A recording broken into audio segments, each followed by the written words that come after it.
Thinking of selling your home? Here are some helpful hints and suggestions to help maximize your profits from Guy Colorizio, Realtor with the Guy's Company.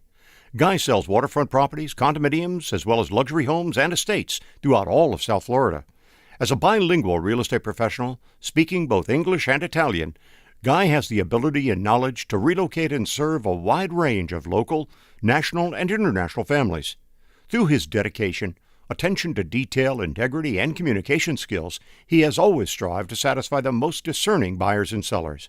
Guy epitomizes professionalism in the real estate industry. With all of his expertise, he has gained a tremendous insight into this process of selling real estate. Now, Guy Colorizio would like to share some of this knowledge with you. Can you sell your home without a broker? The answer to that question is probably. But at what cost? The major cost is, of course, money. The rest is time, aggravation, and disappointment. Regardless of whether real estate is marketed and sold through a broker or sold as an owner, the selling process contains the same 5 elements: pricing, marketing and staging, qualifying, negotiating, and finally number 5, following through.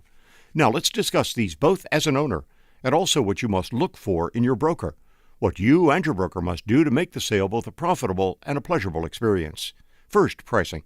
Correctly pricing a property is probably the most difficult of the 5 to accomplish, both for the realtor and the owner. As an owner, the difficulty is because of the personal attachment to the home. If you can let go and price your property based upon the market, you'll find you've overcome the first hurdle. Most often, as an owner, price is based on 3 factors which, unfortunately, have no bearing on reality. The first is intrinsic value. By that I mean it's worth more because I slept here. I'm only partially kidding. Don't we all feel we've maintained our property better than our neighbors, and thus we should be able to ask more for it? Intrinsic value, not a factor in reality, but definitely something spinning around in most sellers' minds. The second factor sellers use to establish price is recent neighborhood sales. Now, this can be an accurate guide, provided the information is obtained from the correct source, and that is, of course, the public records. All too often, an owner will talk to a neighbor, and they'll tell them that they sold for, say, whatever, when in reality, they receive much less. The question is, why did they mislead their neighbor? And the obvious answer, to save face. To make this a valid indicator of value, a complete competitive market analysis must be done. Guy will do this on his first appointment with you. Also, remember that buyers looking for properties in your neighborhood will have access to the same information, just as I'm sure you did before buying this home. Because of this, it is extremely important that you realistically price your property based on facts and not emotion. Recent neighborhood sales, a good barometer of market value, provided the source is valid. Finally, the third ingredient the seller will use to set the price is improvements made to the property. Now, most often, when we make improvements to our home, we don't have an economic calculator out trying to determine the future value. We make improvements that will benefit and enrich our lives. It's usually not until we're ready to sell that the calculator comes out, and then we expect to receive all, if not more than we paid for those improvements. Only under certain circumstances will we raise the value of our property by making an improvement. One example would be if we improve the property up to the standard of the neighborhood. If ours is one of the few homes without a pool, then adding a pool will definitely add value. Maybe not the full cost of the pool, but at least a portion of it. Another example would be what I call a user improvement, a home customized for the disabled, or adding outside access for a parent or teenager. Unfortunately, most improvements made are cosmetic in nature, and although they make the property more showable, and yes, maybe even more saleable, they very rarely make it more valuable. You see, for the same reasons we improve the property, the next buyer will make changes to satisfy their desires and tastes, and the cycle continues. For just a moment, let's look at price from a totally different perspective. Suppose I was your stockbroker and you called and said, I want to sell 1,000 shares of my Comper stock. I'd say, well, let's look and see what the price is today. Here it is, $14.75 per share. But wait a minute, you scream, I paid $22.50 for those shares. Now, as your stockbroker, I'm going to make one statement and then give you 2 options. The statement, I'm sorry, but that's the market today. And the 2 options, 1, sell at $14.75, or 2, hold and wait to see if the market goes up. Now back to real estate. A basic definition of market value is simply what we can reasonably expect a future buyer to pay, which is based upon what previous buyers have paid. To overcome the pricing hurdle, be objective. I know it's difficult, but try to detach yourself from the property and objectively look at it through the eyes of a potential buyer. As a broker, you would think that it would be easy to be impartial and correctly price the property to sell. I mean, with all of the tools and vast amount of information available at a keystroke, we can make a very professional competitive market analysis. Unfortunately, many times in an associate's excitement and enthusiasm to take the listing, they may not be as firm as necessary when establishing the market value. Also, be cautious of the salesperson that simply asks what you want to sell for and then says, "No problem, we can get that." One of Guy's mission statements is that he will always provide the seller with a complete competitive market analysis, which shows the honest and fair market value. He further agrees to only enter into a marketing agreement with a seller who is realistic regarding the fair market value of their property. Price the property to sell, and it will. The second area requiring your expertise is marketing and staging. Marketing can be defined as the ability to expose a property to the greatest potential market in the hopes of finding a buyer at the highest possible price and in the shortest time. Now, agreed, a broker has a tremendous advantage in this area, but it is also true that an owner can still market their property. As an owner, you must first make up a complete and detailed fact sheet, very similar to the multiple listing service brochures you may have seen on other homes for sale. Also, include multiple photographs, have at least 1,000 of these brochures printed, and then begin an intense marketing blitz. An immediate source of exposure will be to the brokers that have properties for sale in your neighborhood. Deliver a dozen to each salesperson that's marketing a property in your area. Next, make sure that all of your neighbors know that your property is for sale. You'll also want to hold your home open most weekends, making sure that you have enough directional signs to lead potential buyers from every major road. Oh, also, be sure to check with the local governmental and housing authorities to comply with the various sign ordinances that abound. And obviously, a sign in front of the house is a must. Finally, advertise. Advertising in reality is the least effective method of finding a buyer. In fact, only about 9% of all sales come from advertising, but it is still an area that must not be overlooked. You should develop a two-pronged advertising attack. First, community and daily newspapers and magazines, and second, utilize the internet. Develop your own website, and then place ads in the numerous for sale sites that abound. Simply type "for sale by owner" in a few search engines, and you're on your way. Using each of the marketing techniques you have available to you, and using them to your fullest advantage, will at least put you on the playing field of finding a buyer. As your marketing representative, Guy will provide you with a step-by-step marketing program specifically designed for your home. This marketing program will of course put your home in the multiple listing service, which extends from Homestead on the south, north throughout Dade, Broward, Palm Beach, Martin, and St. Lucie counties. In addition, he will expose your property through a mass marketing approach unique to the Kais Company. This mass marketing begins with a special telephone hotline system, where buyers can call 24 hours a day and listen to a pre-recorded message about your property. When buyers drive by your home, they can call right from their car, giving them instant access to information about your home. The next level of Guy's mass market approach will take your property viral throughout the world with a Kai's Internet homepage, which through Realtor.com, ListHub.com, and Proxio.com is networked to more than 150 million people worldwide. These websites are not only designed to give each viewer a thumbprint overview of the type of property they're looking for, but also provides buyers with multiple photographs and a complete information package about your property. And finally, recognizing the tremendous importance of the relocation market, exposure of your property will also be gained through the Kais Company's relocation network, which encompasses over 140,000 sales professionals with the leading real estate companies of the world.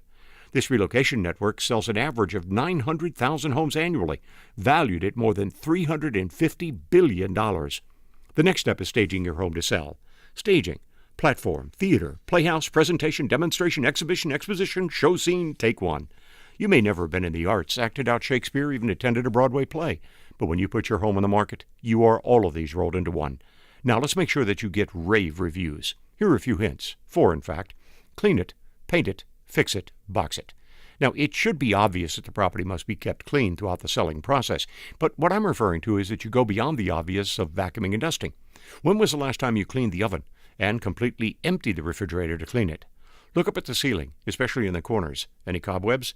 Clean around each light switch for handprints, and also, if you have pets, check to see if they've left marks from rubbing against the baseboards in their favorite rooms. If, as a buyer, you walked into a new home model center, you would expect everything to be new and shiny. Well, in a resale, even though everything won't be new, you can make it shine. Painting is next. I don't advocate painting the entire home, unless, of course, it needs it. What I'm referring to are the touch-ups we seem to put off forever. Check the corners of each room where the paint has been rubbed or chipped away. Oh, by the way, go to the local office supply store and buy a few colored markers. For these small areas, it makes touch-ups a breeze. And one last thing, if you have teens, especially creative ones, and they've decided that this year's coolest colors are mauve and hot pink, you might want to diplomatically suggest that an off-white might be a more appropriate color for the selling season. The third area of staging is fixing. Everything from the dripping faucet to the loose handle in the kitchen cabinet. If it's broken, fix it. And finally, box it. One of the best-selling features, and one that women always notice, is the amount of closet space. Take a look at your closets. At least half, if not more, of the stuff on the top shelf and on the floor in the back probably hasn't been disturbed in over a year. Go to the local moving and storage company and buy 5 to 10 good-sized boxes. Pack up all of these treasures and store them in the garage. Or better yet, while you're at the moving and storage company, rent a warehouse for a few months. Do you remember those 3 words, showable, saleable, valuable? Well, when it comes to staging your home to sell, these words take on a whole new meaning. By doing everything we've discussed, you'll definitely make your home more showable, which means it becomes more saleable.